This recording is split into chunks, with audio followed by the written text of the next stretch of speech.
Muy buenos días.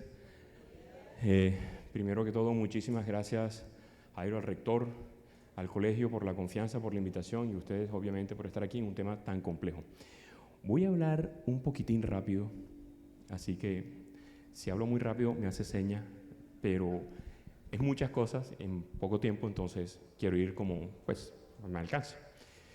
Comprensión y manejo. Si ustedes ven, ese título es bastante amplio porque comprender significa entender lo que está pasando, cuáles son las situaciones actualmente y manejo qué hacemos con eso. Entonces, la primera parte de la presentación es tratar de comprender un poquito la situación que estamos viviendo hoy para luego ver qué podemos hacer en un colegio, ¿no?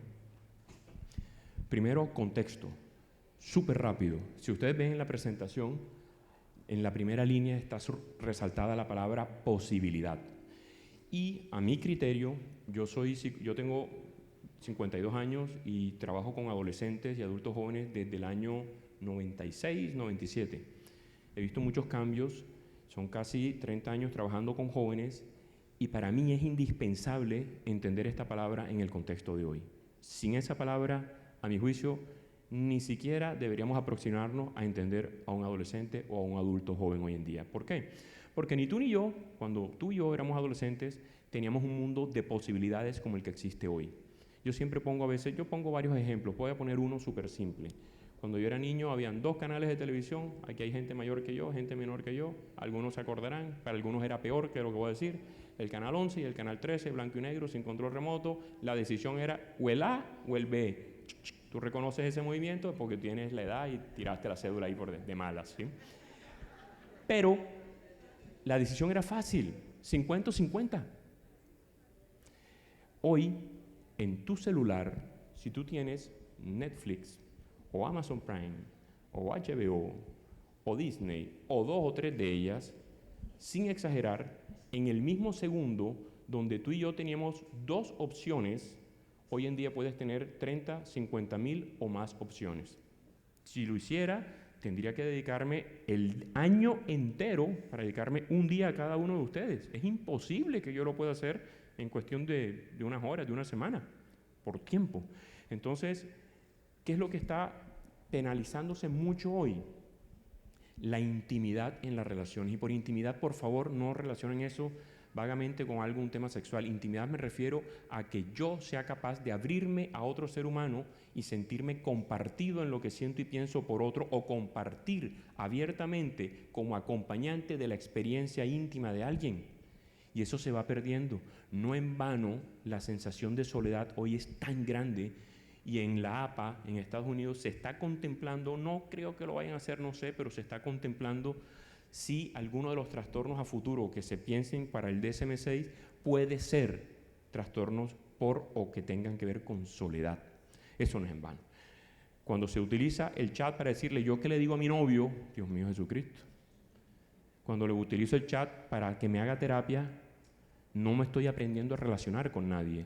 Me dan unas indicaciones que adicionalmente por investigación formal ya está establecido que los chats, voy a decir algo que va a asustar, espero que no, pero no para que se angustien, sino para que lo tengan pendiente. Los chats son diseñados por alguien que los diseña. Entonces están secados por la personalidad de un diseñador. Y esos chats no sienten, pero están diseñados para que tú sientas que sienten. Entonces te complacen en todo. Y esa es la personalidad de una persona depresiva. Y ya están en las investigaciones bien clarito cómo, sin darse cuenta, las conversaciones te llevan a desarrollar personalidades que pueden llevar a la depresión. No te estoy diciendo que te lo genera, pero sí te puede llevar, y si eso se relaciona con componentes de vida que impliquen temas de depresión, es un caldo de cultivo espectacular para que surja un problema psicológico ni al berraco. Entonces, en este mundo de posibilidades, las opciones son inmensas. Es muy fácil perderse, es muy fácil temer a tomar decisiones porque es muy fácil equivocarse. Voy a ir colocando algunos ejemplos. Junto con ese tema de las posibilidades, ¿qué deberíamos tener en cuenta? Que las familias ya no tienen el tiempo, ni tú ni yo. Yo tengo un hijo pequeño y lo veo 1 hora en la mañana, 1:30, 2 horas en la noche. No lo veo más. Así quiera, tendría que pedir permisos laborales, que de vez en cuando me lo darán, pero no lo voy a pedir todos los días. Y tengo que ver en 3 horas al día cómo es la relación con mi hijo. Yo soy un padre, aunque no quiera, relativamente ausente en términos de tiempo, porque mi vida laboral, como la tuya, seguramente no te lo permite. Y hoy mamá y papá trabajan. Y entonces ese relacionamiento afectivo con el que tú y yo crecimos, muy íntimo con nuestros padres o con alguno de ellos al menos, hoy no se puede dar muy fácilmente. Entonces, digamos, haciendo una especie de metáfora, antes tú y yo crecíamos con un colchón emocional que nos permitía soportar ciertos dilemas, frustraciones, etc. Ese colchón se ha reducido tanto que podríamos decir que es una colchoneta casi que de camping, y los jóvenes no tienen un soporte afectivo para poder enfrentar. Ahorita le comentaba al rector del colegio que el año pasado en la universidad atendí en febrero el año pasado a unos papás de un niño de 30 años que estaba haciendo una maestría y el director de la tesis no le autorizó pasar la tesis a sustentar porque tenía que hacer arreglos en la tesis. Eso le pasa a cualquier persona que hace. A mí me la devolvieron como 10 veces.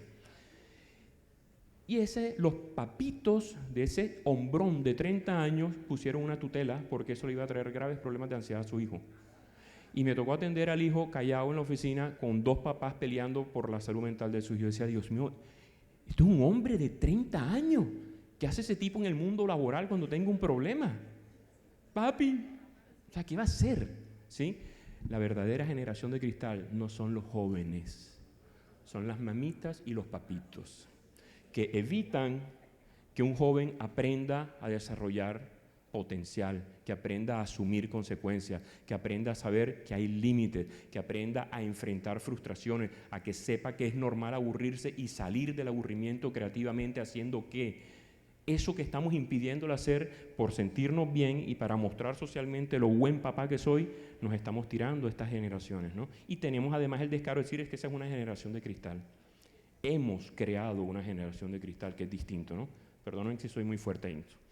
Con esto hay una segunda palabra importantísima para mí sin la que tampoco puedo entender a un joven, yo por lo menos. Junto con la palabra posibilidades es la palabra impactar. No impactar en el sentido de antaño, de yo quiero figurar, ¿sí? De yo quiero mostrarme. Impactar, estos jóvenes de hoy crecen en su gran mayoría como tendencia, no todos, pero como tendencia, es decir, la mayoría, a querer hacer cosas significativas para el grupo con el que trabaja, para el sitio donde está, para la sociedad. Necesita sentir propósito. En la universidad tenemos alrededor de 10.000, un poco menos de 10.000 estudiantes de pregrado y hemos tenido más de 7.000 estudiantes que han hecho parte del voluntariado.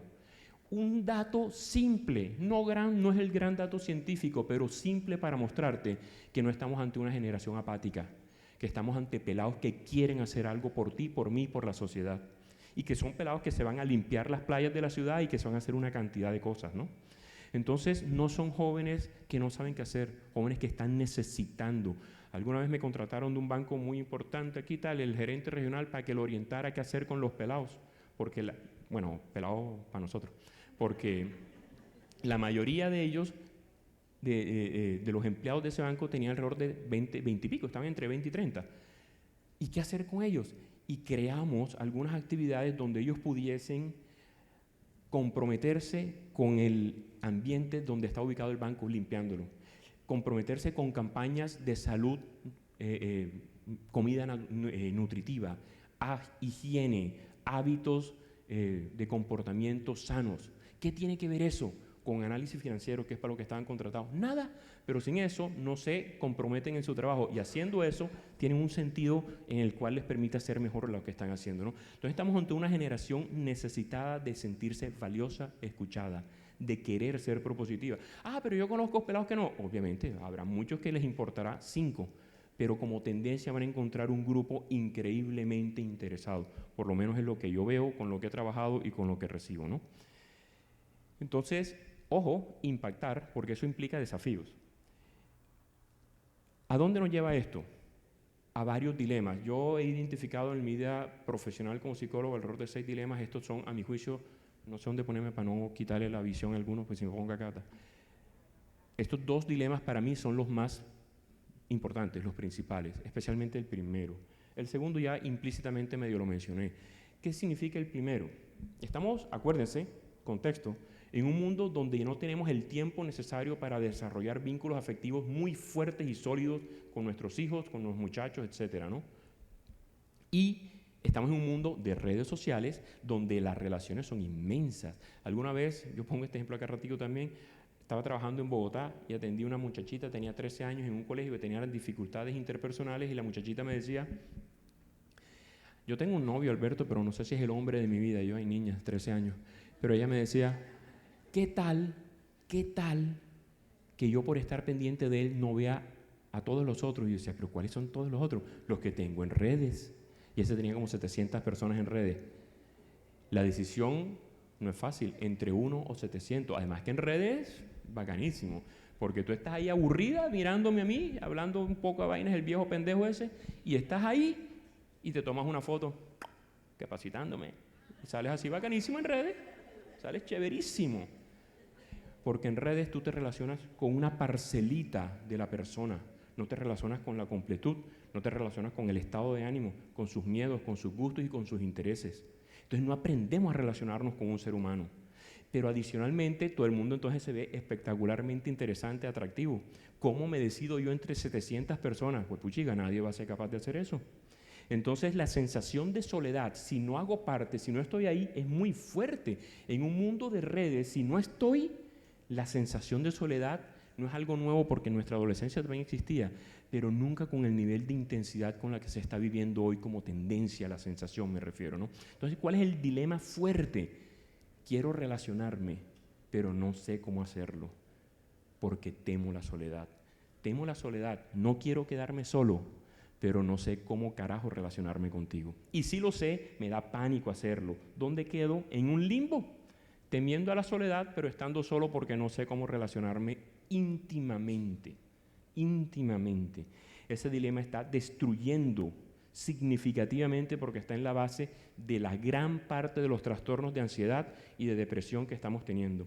Y los trastornos de ansiedad y los de depresión se han cuatriplicado respecto a los años antes de pandemia. Y no le echen la culpa a la pandemia, simplemente aceleró, como ya todo el mundo dice, ¿no? Pero no es culpa de la pandemia, ¿sí? Se intensificó. Ojo, porque ese es un dilema fuerte. Y ese dilema está íntimamente relacionado con uno que implícitamente he dicho, que es el que está abajo, el segundo. En un mundo de tantas posibilidades, es muy difícil tener claro qué quiero. Es muy fácil equivocarse, porque ya no me equivoco entre el canal A y el B. Me equivoco entre las 10.000 opciones de Netflix, las 10.000 del otro y las 10.000 del otro. Es muy difícil tener conciencia y claridad. Si tú te pones a mirar redes o te pones a ver un programa de televisión, en una hora te bombardean con publicidad 500 veces y cada mensaje te invita y te incita a sentir, pensar o a tener algo. Entonces la hiperestimulación es muy fuerte y no tener claridad de lo que uno quiere se hace un problema muy grande hoy en día. ¿Qué pasa ante estos dilemas, no? Formas, voy a pasar un poco rápido por temas de tiempo, formas inapropiadas, no significa que esto es lo que hacen los jóvenes, formas inapropiadas de algunos jóvenes de enfrentar esos dilemas. Aquí veo algunos jóvenes, no con ese problema, claro. Comportamiento hiperrestrictivo, hiperexceso, se restringe demasiado, ¿sí? Ante ese dilema de soledad y querer relacionarme, no saber cómo, todas las posibilidades, pero no quiero perder seguridad ante todas las opciones, etcétera, algunos ¿qué hacen? Se repliegan física y o emocionalmente. Jóvenes que van del colegio a la casa al colegio, que no tienen amigos, que solamente se relacionan virtualmente, cara a cara son así, virtualmente son de otra forma, bueno, etcétera, ¿no? ¿Qué sienten esos jóvenes? Temor al fracaso, intento por no tomar decisiones, sensaciones de estar abrumado, etcétera, ¿no? ¿Cómo se evidencia todo eso en la vida cotidiana para que lo podamos ver más fácilmente con esos comportamientos? Las personas que se cortan, que no es un intento suicida, aclaro, se te puede ir la mano, te puedes equivocar, puede estar asociado a una personalidad suicida, claro que sí, pero por sí solo no es algo suicida. Tiene que analizarse en contexto para poder determinarlo apropiadamente.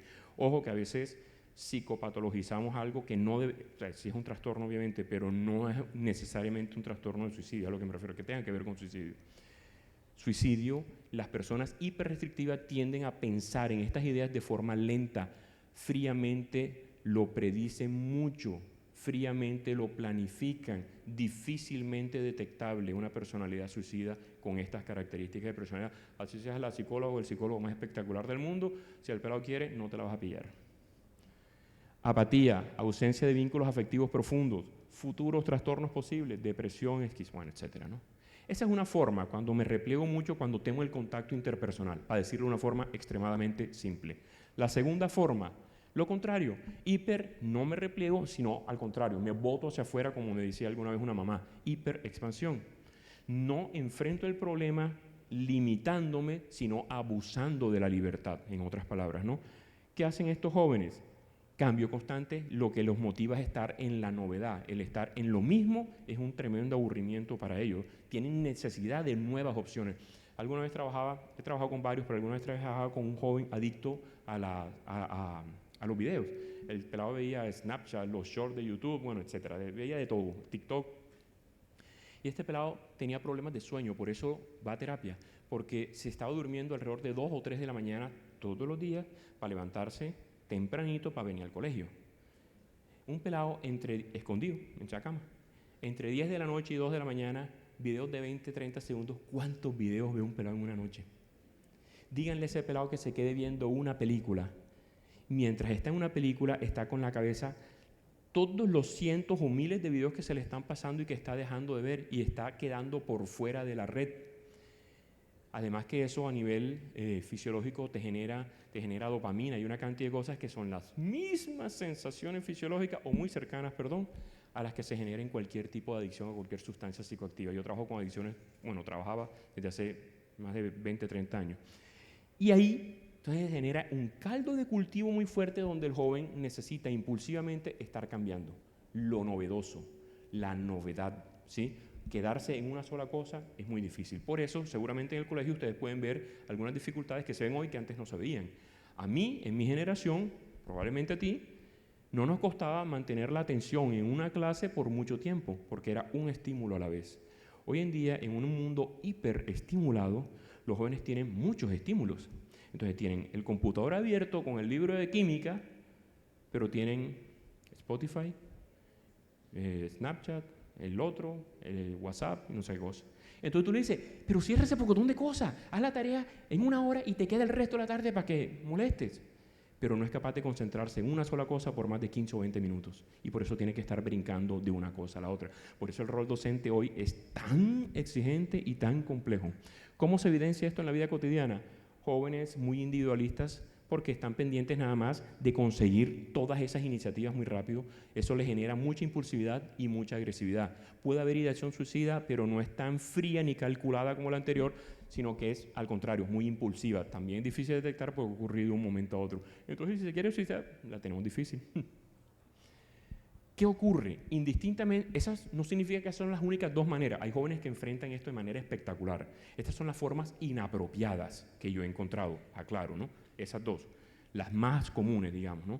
Pero en cualquiera de las 2 formas vamos a encontrar jóvenes con estas sensaciones. Y tú verás esas sensaciones y dirás, eche, yo siento eso, perdón por el eche. Tú sentirás eso. Jairo, no me vayan. Frustración, incapacidad, vaciedad, impotencia, desvaloración, inseguridad, desesperanza, desesperación, etc. Tú y yo las hemos sentido y las vamos a volver a sentir. Eso no es un problema. Presten atención a las palabritas que están arriba. Crónicas y generalizadas. Voy a poner un ejemplo de una estudiante que tuve hace como 10 años. Era una estudiante becada por la empresa de su papá. La empresa del papá daba 2 becas al año para estudiar en la universidad. Y esa muchachita, no es estrato socioeconómico 2, me decía, yo no tengo plata para estudiar aquí, estoy aquí porque estoy becada.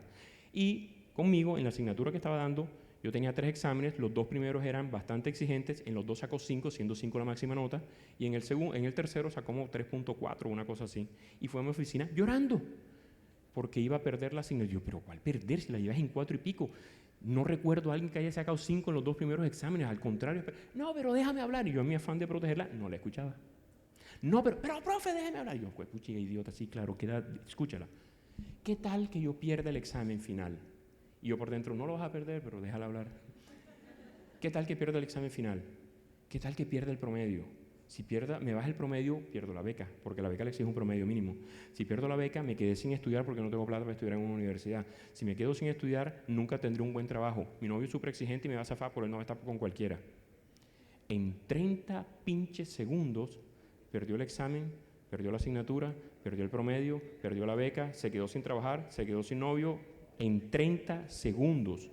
Si ella no aprende a enfrentar la ansiedad que eso le genera, esa frustración se va generalizando a otras esferas de su vida, porque se va a sentir bastante incompetente, impotente, insegura, incapaz, etcétera, para enfrentar otra asignatura. Ya se va sintiendo así de la mía. Y si no sabe enfrentarla, esa sensación no dura un día. Es normal que tú y yo nos frustremos por un día o una semana, pero lo normal es que al cabo de la situación que nos genera la frustración, una vez pasa o la enfrentamos, esa frustración baje y tú sigas con tu vida normal. Si esa frustración, por hablar de frustración o cualquiera de las que está ahí, queda, eso no es normal. No te estoy diciendo que es un trastorno, pero no es lo sano, no es lo deseado. Esas personas empiezan a tener dificultades emocionales y de bienestar. Entonces, ¿qué recomendaría yo muy atrevidamente? Poder identificar jóvenes, no que se sientan frustrados, sino que se sientan frustrados durante meses, en todo segundo, indistintamente con quién y en qué situación está. Porque quien se sienta frustrado, desesperado, triste, abandonado, insignificante, desvalorado, impotente, vacío, por varios meses, en la gran mayoría de situaciones en las que vive, es un caldo de cultivo tremendo para empezar a desarrollar un problema psicológico. Esa persona no tiene un trastorno, no tiene un problema, no la psicopatologicen, pero sí es fácil que a partir de ahí se desarrolle potencialmente un problema psicológico severo. ¿Sí? Trastorno de ansiedad, trastorno de depresión, ideación suicida, etc. Sí, claro, eso podría, no necesariamente, no es automático, podría pasar. Ante esta situación, bueno, eso cómo se refleja en la vida cotidiana para que lo podamos ver en un colegio. Bloqueo mental, yo le explico a todo el mundo y cuando paso enfrente, yo le explico y ahora me quedo que ahí no sé qué hacer, etcétera, ¿no? Por poner cosas muy simples, de manera muy sencilla, hablar muy rápido, bueno, yo estoy hablando bastante rápido. Hiperactividad, agitación motora, dificultades interpersonales, encerramiento, bueno, etcétera, ¿no? Estos son algunos ejemplos prácticos simples para evidenciar toda esa teoría, cómo se evidencia en la vida práctica. Cuando alguien se siente así por varios meses y en distintas situaciones de su vida cotidiana, sin poder controlarlo, ojo, es una señal que te está diciendo, hey, necesito apoyo, hey, ayúdame, necesito apoyo. No es problema de voluntad, no es que sea mala persona, está pasando por una situación que la está abrumando o la está sobrepasando en su capacidad de enfrentamiento. ¿Qué deberíamos empezar a hacer para empezar a manejar la situación? Una palabrita mágica que ayuda muchísimo y es simple de entender. Cambios. Esa es una palabra muy atrevidamente que en todo colegio, cualquier profesor, psicoorientador, psicólogo, etcétera, debería tener así clarito cuándo y cómo se dan. Yo sugiero al menos cambio en esas cuatro variables que ven ahí. Cambio en el estado de ánimo. Es decir, tú y yo tenemos días en los que de repente estamos bien y nos amargamos o nos frustramos o nos quedamos apáticos por cualquier cosa. Sí, eso es normal que ocurra de vez en cuando, pero no que ocurra todos los días y que no tengas ningún control sobre ese estado de ánimo. Esa persona que está feliz y a los 2 minutos no puede y después vuelve y después y va como una pelita de ping-pong de un lado para otro y no tiene capacidad para autorregular eso, ojo. Y antes no era así. Antes no era así y ahora es de esa manera. Cambios en la expresión. Por ejemplo, una persona que sabía expresarse muy bien y ahora le cuesta o no tiene interés en comunicarse, por ejemplo, ¿no? Rendimiento académico. El rendimiento iba normal bien y a partir de estas situaciones el rendimiento para el piso. Rápido o lentamente, no importa. Y en la socialización, por ejemplo, una persona que tenía su red de apoyo, sus amigos, su familia, y se va replegando mucho y se va individualizando mucho y no le interesa, pierde placer en relacionarse con otras personas cuando antes esta pérdida no existía.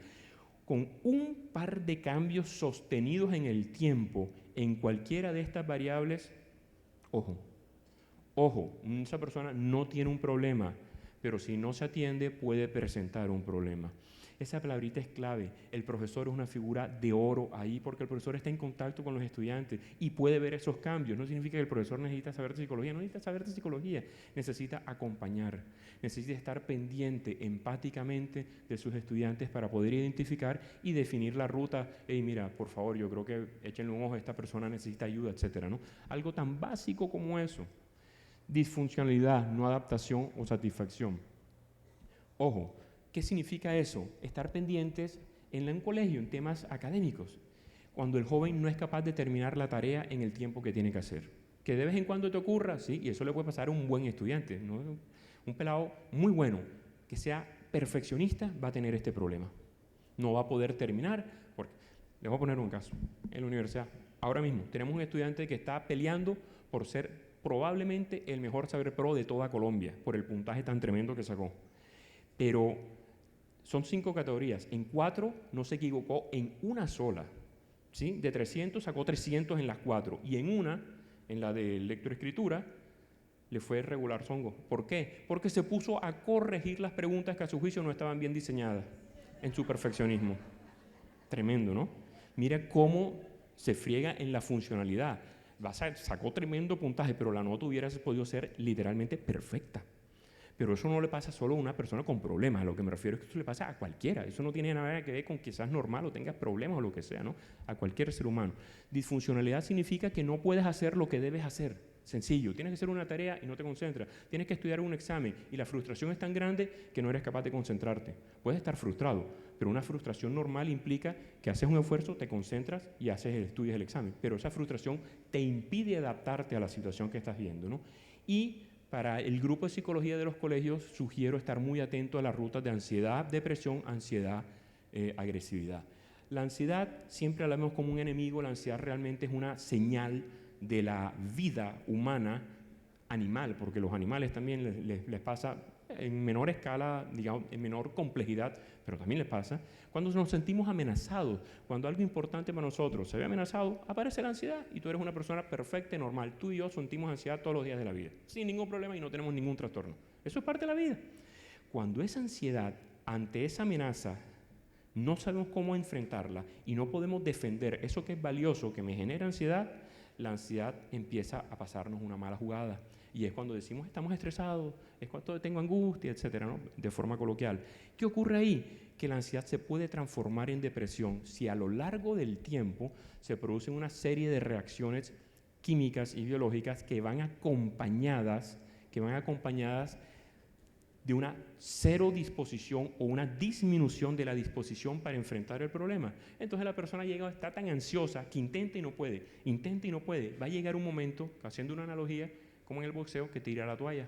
Ya no puedo, me frustré, no doy chicle, ya no soy capaz, no aguanto.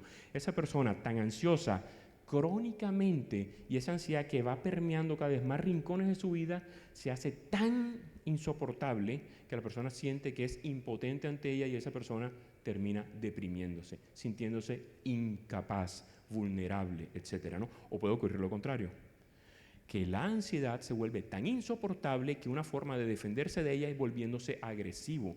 Si tú me estás amenazando a mí y yo te digo respétame y tú eso no te hace cobrar conciencia y me sigues irrespetando, es probable que yo me defienda agrediéndote, porque cuando te agredo, la amenaza disminuye. Y si no te agredo, la agresión surge contra mí. Soy tan poca cosa que no soy capaz de hacer nada. La culpa, y ahí intento suicida, por ejemplo. Estoy reduciendo un proceso que ocurre en meses en 10 segundos. Aclaro que sé que estoy siendo simplista por temas del tiempo, ¿no? Pero esas rutas de ansiedad, depresión y ansiedad, agresividad, importantísimas en el día de hoy, nos están mostrando algo que el joven necesita, que no está siendo capaz de tener o de defender. ¿Cómo podemos ayudarlo a que se valore o haciendo algo que es importante, útil, pertinente, valioso, significativo para él o para ella? Esa es una pregunta clave para los educadores. Estos son algunos índices de Wellbeing, que son de la Universidad Javeriana, sobre el tema de la educación emocional en los colegios. Si miran los porcentajes nos damos cuenta que en general en el país La educación emocional no está siendo buena y los jóvenes no están desarrollando eso que hoy llaman la gerencia de las emociones, la gestión de las emociones, etcétera, ¿no? Y eso es bastante preocupante. Ya salió la nueva ley, etcétera, que fue en gran parte impulsada por un barranquillero, ¿no? Por un senador de Barranquilla, entre otras, ¿no? Y le puede dar pie a los colegios para que ayuden o ayudemos mejor a los estudiantes. ¿Qué podemos hacer? 2 palabritas básicas, y el agua moja, Alberto, sí, disciplina y afecto. Claro que sí, disciplina y afecto. ¿Cómo mantener disciplina siendo empáticamente afectuoso? Eso es difícil. Vamos a poner un ejemplo simple con un niño de 4, 5, 3 años. Llegas tú cansada del trabajo, cansado o cansada del trabajo. Llegas hoy a tu casa, tienes un niño de 3 años, 4 años, yo no sé, y rompió la mesa de la sala. Y cuando tú llegas a descansar, encuentras la sorpresita y, ¡jue madre! Vamos a ponerla más bonito. Estás teniendo problemas económicos, estás teniendo problemas de pareja, estás teniendo problemas de salud, no te alcanza la plata para comprarle las medicinas a tu mamá. Yo no sé, la vida sigue y tiene todas sus cosas chéveres, ¿sí? Y tienes este problema. ¿Cómo ser empáticamente afectuoso? No todos los días vamos a ser capaces de hacerlo. Por eso es importante que la pareja tenga una comunicación muy clara y sepa apoyarse, porque cuando yo no puedo, espero que tú sí, y cuando tú no, espero que yo sí, y cuando ninguno de los dos, buscamos ayuda y tratamos entre los dos de a poquito, ¿sí? Pero si no estamos coherentemente alineados, ese peladito va a sufrir, porque ahí lo más común que hacemos en Latinoamérica es descargar nuestra frustración como adultos sobre el pelado. Pelado en mí, no voy a decir aquí porque me vetan del colegio todo lo que aquí, lo que los padres aquí acostumbran a decir es cómo insultan a sus hijos y alguna vez, bueno, madre, que no sé si lo puede, alguna vez un papá, me perdonan, la hermana, pero son palabras del padre. El padre decía, ese es un hijo del demonio. Y decía, estás hablando de tu hijo, pero tú ¿por qué le dices así en su cara? ¿Sí? Es que me tiene aburrido. ¿Qué estás haciendo tú para que tu hijo se componga? No es problema de tu hijo y no es problema tuyo, es una ecuación de 2. Alguna vez una mamá me decía, es que ese pelado es un malcriado. Malcriado en voz pasiva, mi amor lindo. Malcriado por... Ya me vas a echar la culpa. No es tu culpa, es responsabilidad de ambos. ¿Sí? Ni para acá ni para acá, es en la relación. En psicología, si hay una gran verdad que me atrevo a afirmar ante quien sea, donde sea y como sea, es que lo que cura es la relación. Esa no es una verdad mía, es una verdad que he aprendido de otras personas y he aprendido a poner en práctica en la vida cotidiana. En una relación sana es más fácil, no te voy a decir que es fácil necesariamente, es más viable que cualquier problema psicológico se ventile de mejor manera y se aprecie de mejor manera. Siempre preferiré trabajar con una persona que sepa empáticamente escuchar, una persona que tenga la teoría en la cabeza y no tenga ni idea cómo relacionarse con otro ser humano, ¿no? ¿Qué podemos hacer aquí? 10.000 cosas. Voy a ir muy rápido porque estoy más rápido todavía, Dios mío. Comprensión y manejo de las experiencias. Interés genuino. No le pidas a un pelado que no está acostumbrado a relacionarse contigo como mamá o como papá, o con su mamá y con su papá, no le pidas que de la noche a la mañana, yo estoy aquí para ti, cuéntame tus problemas. Y yo, vieja carajo, yo que lo voy a contar nada. No lo voy a contar nada, no me interesa. Para que eso ocurra, tiene que cambiar la relación. Un ejemplo simple, práctico, a mí me ha funcionado muchísimo como psicólogo en el trabajo con cientos de pelados. Antes que una mamá o un papá le pida a su hijo que le diga algo de su vida, cuéntale algo simple, básico, no la gran intimidad de tu vida que tú puedas compartir con tu hijo. Mi amor, me está pasando esto en el colegio, me está pasando esto en el trabajo, me está pasando esto, yo hice esto, pero no estoy seguro. ¿Tú qué harías? Alberto, un pelado de 13 años, te sorprenderías lo que un pelado de 13 años te puede decir, pero el punto no es ese, el punto es que genuinamente, y eso no lo puedes posar, si genuinamente no estás dispuesto o dispuesto a interesarte por la opinión de tu hijo o del estudiante, vete, no vas a hacer absolutamente nada, ¿sí? Nada. Si tú conoces a alguien que no conoces y te gusta y te le acercas y dices, hola, ¿cómo estás? ¿Qué has hecho? ¿Qué? O sea, échate para allá. O sea, se nota que es posuda la cosa, ¿no? Un interés genuino significa que esa respuesta quiero escucharla porque me sirve. Y como es salida de la perspectiva tradicional, de repente me da nuevas cosas, pero lo importante es que se siente escuchado por ti. Lo importante es que sienta que su opinión vale. Eso tiene que ser genuino. Cuando tú construyes una relación significativa para él o para ella, ahí es más fácil que tú le abras la puerta y le digas, cuéntame, y no te va a contar. Pero el hecho de saber que tiene esa puerta abierta es lo necesario. Porque cuando esté fregada o fregado, la puede usar fácilmente. Y eso, ¿cómo ayuda a saber que esa puerta está abierta? Solo sentirlo y saberlo es una variable tremenda de salud mental para un joven hoy en día, ¿no? ¿Qué podemos hacer? Describir. La mayoría de los jóvenes no saben qué es estar triste versus qué es estar apático, versus qué es estar ansioso, versus estar rabioso. Ni siquiera conocen las sensaciones de esos estados anímicos o de esas emociones. Diferenciarlas, describirlas. Además que la descripción tiene un poder tremendo. Nosotros en el mundo de ciencia creemos que la explicación es la gran panacea. Y no, la explicación es importante. Pues yo soy psicólogo, soy científico, sí, pero no es la puerta de entrada a nadie. Alguna vez me choqué de irresponsable a los 13 años en una motico con un amigo que nos llevaron por delante y casi nos matamos. Yo duré 1 mes y medio acostado, casi me parto la columna. Mi amigo tiene 9 cicatrices en la cara. 2 pelados irresponsables, esos que se sienten que no les va a pasar nada en la vida, ¿no? Mi amigo quedó inconsciente, entonces todo el mundo me pregunta a mí, Alberto, ¿por qué se chocaron? Nos chocamos porque íbamos sin luces, sin casco, sin paso, un carro no nos vio y nos llevó por delante. Te di la explicación. ¿Sabes cómo me sentía? No. Yo casi me parto la columna. Pero yo lloraba y no dejaba de llorar. Me acuerdo cuando estaba en la cirugía de la Clínica del Caribe, llorando como un pendejo, pero porque decía, mi papá me va a matar, mi papá me va a matar. La columna en ese momento ni siquiera pasaba porque yo sabía que la había embarrado. Y nadie se preocupó por preguntarme cómo te sientes, sino por qué te accidentaste. Tú puedes saber la explicación de algo y eso no te acerca a nadie. Tú puedes saber la explicación de por qué alguien es así sin saber cómo es esa persona. Describe para que conozcas y no impongas prejuiciosamente tus ideas en la experiencia de la otra persona. Cuando tú describes, además, tienes una gran ventaja, que cuando describes te acercas a sentir. Si yo fui a una fiesta ayer en la que tú estabas invitado y no pudiste ir, me preguntaste hoy, Albert, la fiesta es bacanísima, fíjate qué pasó. ¿Por qué cuando estoy describiendo, relatando la fiesta, me vuelvo a reír? Porque cuando uno describe, evoca, vuelve a sentir. Cuando explicas, no. Si ayer me zafó mi pareja y hoy me pregunta, Alberto, ¿y a fin qué pasó con tu pareja? Yo, me mandaron al carajo. ¿Por qué lloro cuando describo? Porque cuando describo vuelvo a sentir y me pongo en contacto conmigo. Esa es una puerta de oro para trabajar con cualquier ser humano, especialmente con un joven, porque nosotros creemos que nos las sabemos todas y ponemos una tremenda barrera con los jóvenes sin saber qué le estamos poniendo, Acercarnos descriptivamente a conocer un mundo que es completamente distinto al nuestro es un tremendo esfuerzo, pero tremendamente importante. Voy terminando. Voy a pasar por eso desafortunadamente. En un colegio, ¿qué es importante?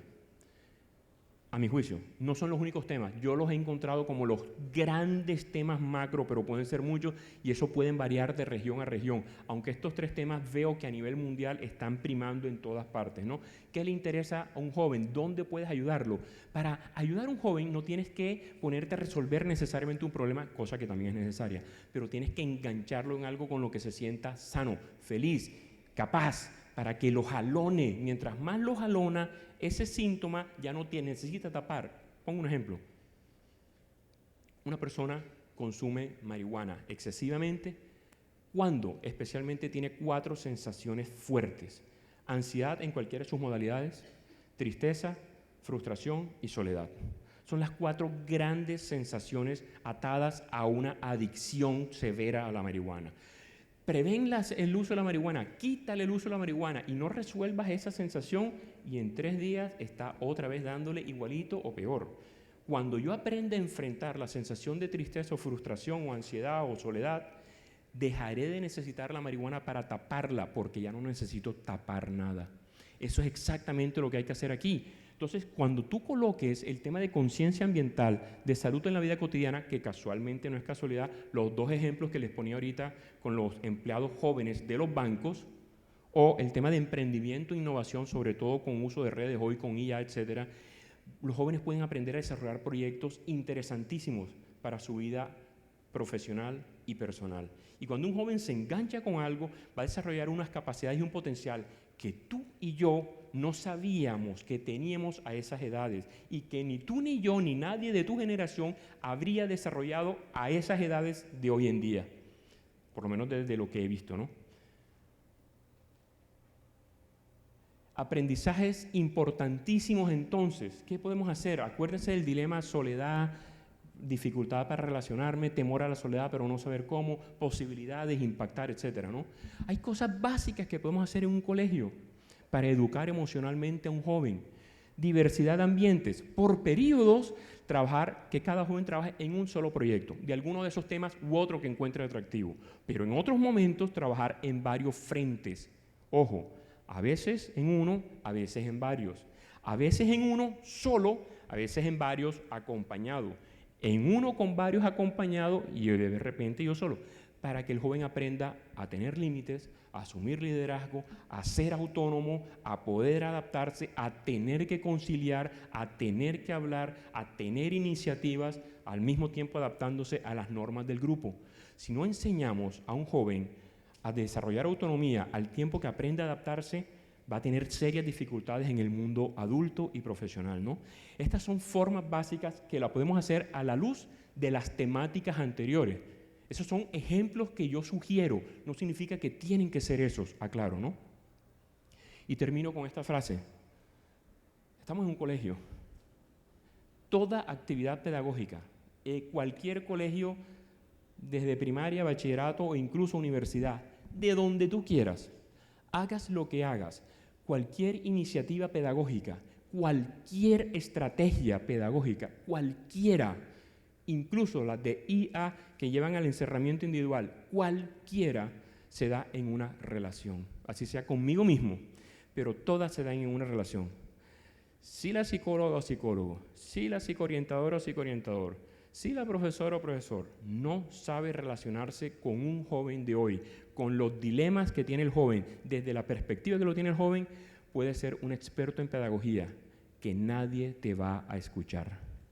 El inicio de un buen cambio es aprender a relacionarse con un joven a partir del contexto y la vivencia que ese joven está teniendo. Eso no te soluciona los problemas, pero sin eso no se podrá solucionar ningún problema. Muchas gracias.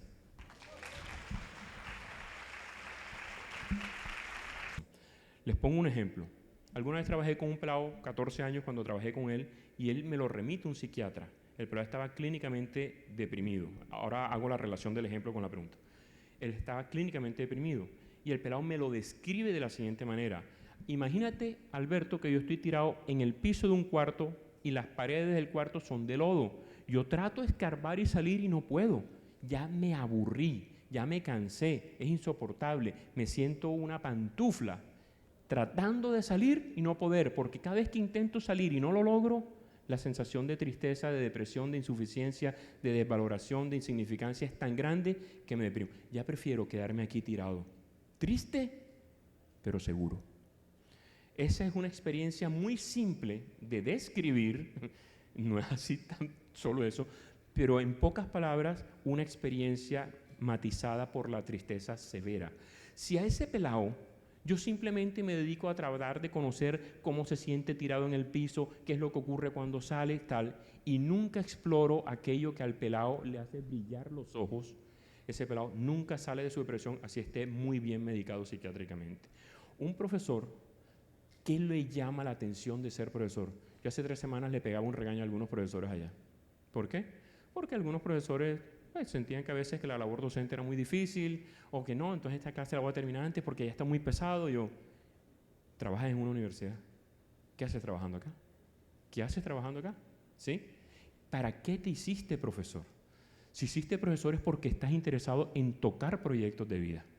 Y si no te interesa tocar un proyecto de vida, va a ser difícil. Es que los pelados están aburridos. De esos 60 pelados te prestan atención 3. Estás tocando 3 proyectos de vida. ¿Sí? Si tú logras no entonces ignorar al resto, hacer tu trabajo con todos, pero aunque toques a una, eso de tocar hoy es difícil, se pueden... un proyecto, que voy a decir después, Dios mío, ya he escuchado cosas similares, sí, es impresionante cómo el profesor se desmotiva inmediatamente porque pierde sentido de su profesión, pierde sentido, y trabajar en Revolo no es nada fácil. Yo tengo una amiga que trabajaba en una empresa que quedaba ahí, que colindaba con Revolo, y renunció porque a las 4 de la tarde se tenía que devolver a su casa porque no la dejaban quedarse en la noche y estaba tan insegura, y dentro de una empresa donde estaba segura, y no soportó la sensación. Ahora estando inmerso adentro, mira lo difícil, aquí bonito lo estoy explicando súper chévere, pero si ese profesor no encuentra un significado en la relación con el pelado, nada de lo que hagas le va a servir. Pau, nada de lo que hagas le va a servir. Entonces, por eso recuerdo, lo más importante es el vínculo, la calidad del vínculo. Lo difícil para los profesores hoy en día es que, como las relaciones interpersonales familiares no son tan potentes como antes en general, muchos jóvenes miran a los profesores a veces como un modelo. A veces son los únicos que los ven y los escuchan. Y esa carga a un docente le pesa a veces. Y si ese joven se carga eso como papá, hay burnout fácil. Entonces la línea divisoria no es nada fácil, porque hasta dónde yo me comprometo a ayudar a tocar un proyecto de vida sin cargármelo como si fuera mi hija o mi hijo, ese punto es básico que lo aprende a trabajar un profesor. Pero en palabras más, palabras menos, más simplistas, no es resolviendo el problema, es reorganizando y clarificando el significado de la docencia para esa persona. Tocar un proyecto de vida, mira, si hay algo que tienen algunas profesiones, como la educación, la salud, la enfermería, la medicina, la psicología, etcétera, es que tiene un valor agregado que difícilmente tienen otras profesiones. Porque yo me encuentro hoy egresados de hace 30 años y dicen, profe, ¿cómo está? Me acuerdo todavía su clase, ¿cómo me sirvió? ¿Cómo me sirvió? Yo no sé en qué carajo le habrá servido. A veces me dicen, me sirvió mucho esa cosa que dijo de tal. Yo ni me acuerdo que dije de tal. Pero para ella eso fue increíblemente significativo. Y eso, el valor que si estoy centrado me puede dar en mi vida, no me lo paga ningún trabajo de ninguna clase en el mundo, ¿no? Entonces, recuperar eso para un docente, Paola, es extremadamente simple. Lo importante es trabajar eso no como una cuestión filosófica del sentido de vida por allá, el sentido de la relación con este pelado concreto, ¿cuál es? ¿Cuál es el limitante y hasta dónde puedo llegar? ¿Cuáles son las metas apropiadas con cada joven? Porque como docentes también nos ponemos unas expectativas que si no todos salen espectacular, yo lo estoy haciendo mal. Y se me olvidó la segunda pregunta. Ah, no, nos hemos quedado cortísimos, Pau. Sí, nos hemos quedado cortísimos.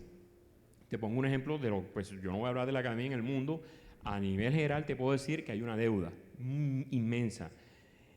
En la universidad, por ejemplo, en el departamento de psicología, lo que hicimos fue un programa que se llama Psicología a la Calle, que tiene que ver incluso con la primera pregunta. Psicología a la Calle, ustedes saben que la universidad tiene un hospital en la 30, ¿sí? Y hay muchos colegios que colindan con el hospital, y entonces ese programa lo que hace es trabajar en prevención, por ejemplo, de adicciones, con los estudiantes líderes de esos colegios.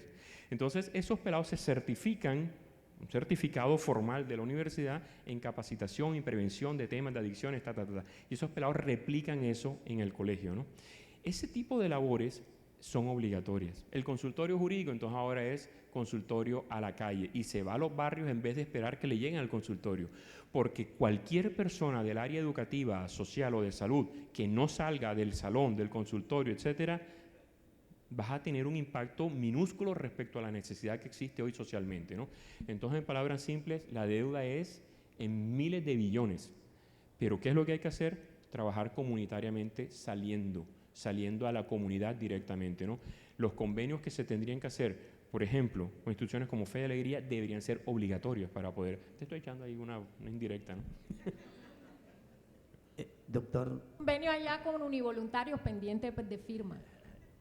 A ver si termino. Uy, me salió el tiro por la culata. Apenas llega a la universidad lo reviso y te aseguro que lo sacamos. Doctor Alberto, desde el manejo de las emociones, las necesidades relacionales y del manejo de las adicciones a los que están expuestos los jóvenes de hoy en día, y sobre todo esa relación íntima que ellos han creado o se han creado con sus aparatos móviles,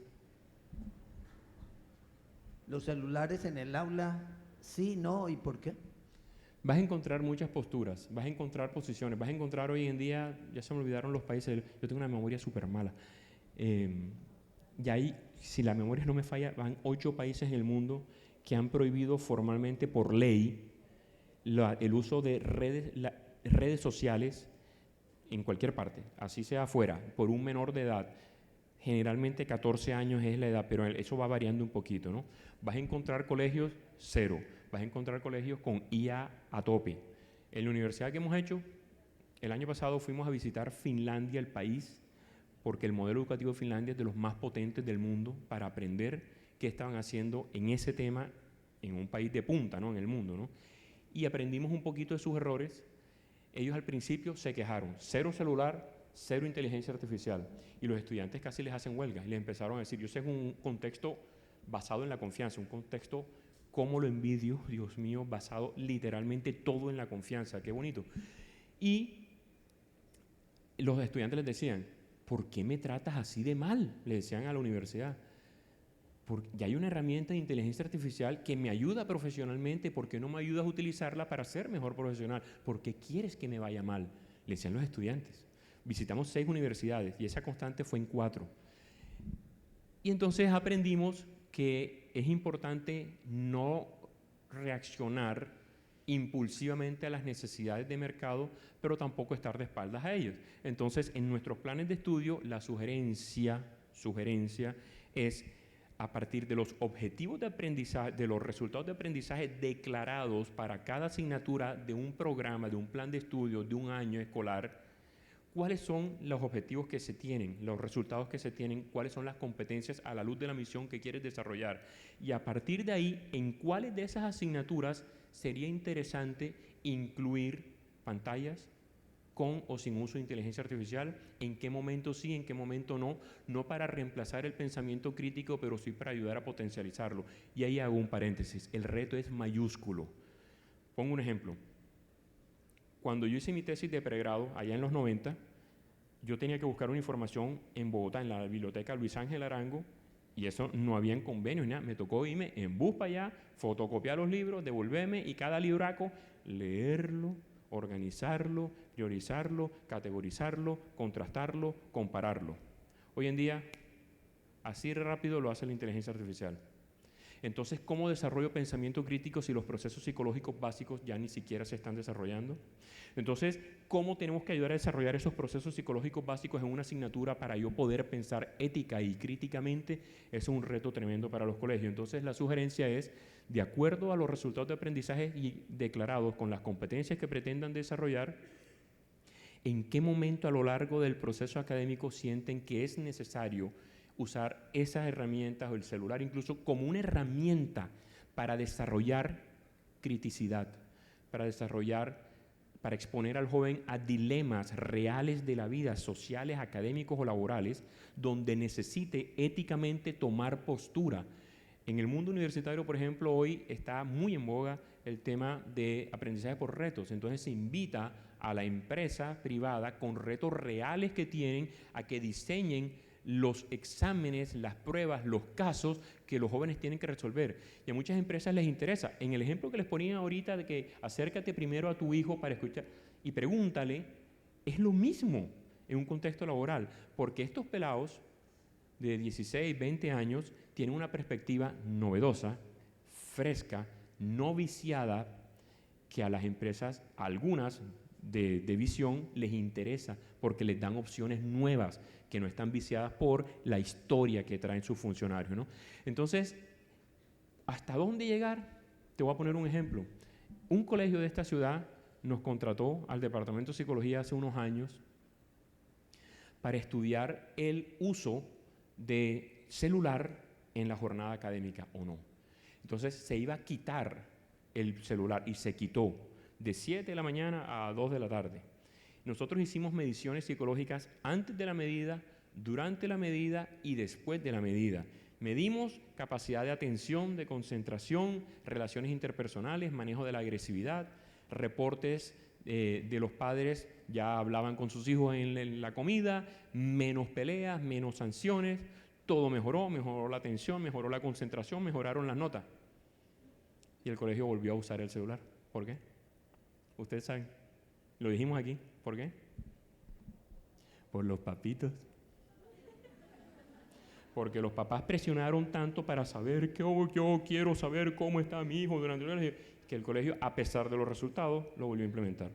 Entonces, la clave es las competencias y los resultados de aprendizaje que tú declaras y que quieres desarrollar. Para desarrollar esos resultados, es importante utilizar estas herramientas digitales como una herramienta para potenciar ese pensamiento crítico. Vas a encontrar posturas muy conservadoras, otras muy liberales, otras intermedias, pero lo importante, indistintamente cual sea, es que sea una herramienta que nunca reemplace la postura crítica y ética, sino que estimule la toma de perspectiva y la decisión sustentada y argumentada de por qué esto o por qué aquello. Porque ahí en Pereira, yo soy rector de un colegio en Pereira del Estoná que es público, y nosotros incluso para este año hicimos, digamos, como una especie de acuerdo con estudiantes y pilotaje. Para los estudiantes de octavo no traen el celular al colegio, y para los de noveno lo traen bajo digamos, unos compromisos de buen uso. Experiencia los primeros 2 meses. Las niñas de octavo buscaron la mayor estrategia para traerlo, de manera oculta, de una forma, y se esconden y de todo.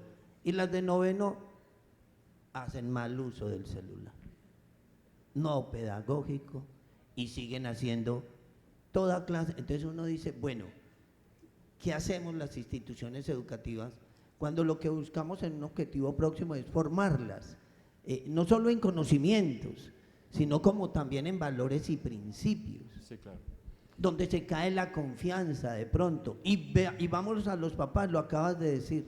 Los papás llegan, no, es que se me lo trajo, es que aquello, tranquilo, y antes al contrario, necesito es comunicarme con ellas. Entonces uno dice, bueno, ¿qué hacemos? Porque la verdad que esas emociones, lo que decíamos ahora, emocionalmente, ¿cómo quedan las niñas? Hay una niña incluso que la mamá me dice, le quito el celular y esa niña me maltrata mal, me trata mal, rector, ¿qué hacemos? Y yo, bueno, ahí está.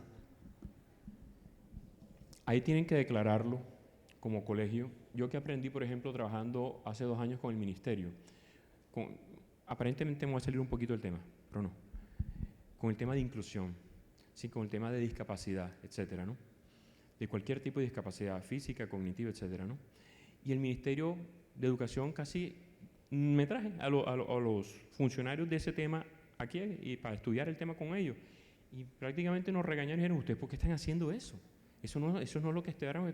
Ustedes creen que tienen que recibir a todo y tienen que hacer todo. Ustedes tienen que declarar. Lo que pasa es que para un colegio es más complicado, eso lo tengo claro. ¿Sí? Ahí la ley es más fuerte para ustedes. Tienen que declarar sus capacidades, hasta dónde están y qué van a pedir y qué están en disposición de que sí y que no y hasta qué límite y cuál es el horizonte de trabajo, ¿no?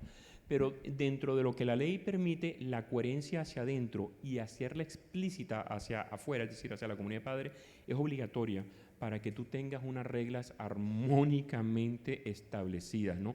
Y que sea tu piso para poder mantener una postura. Sin eso el ministerio siempre te va a fregar, siempre vas a estar en desventaja. Y la postura es a partir de los... yo no me atrevería a darte una respuesta para todos los colegios. La respuesta es basada en los resultados de aprendizaje que cada colegio esté estipulando en sus asignaturas. En esas asignaturas se considera que es necesario para desarrollar estabilidad o proceso psicológico básico. Si lo consideran que sí, ¿cómo? Pero no a rajatabla y abiertamente, porque sí puede ser un problema gravísimo. Sí te puedo decir que el uso de redes ha terminado de destruir la salud mental que traemos. Si yo tuviese el poder divino, prohíbo el uso más de 1 hora de cualquier ser humano al día en redes sociales. Te lo digo en serio, así de que dirás que conservador ortodoxo. Sí, de pronto.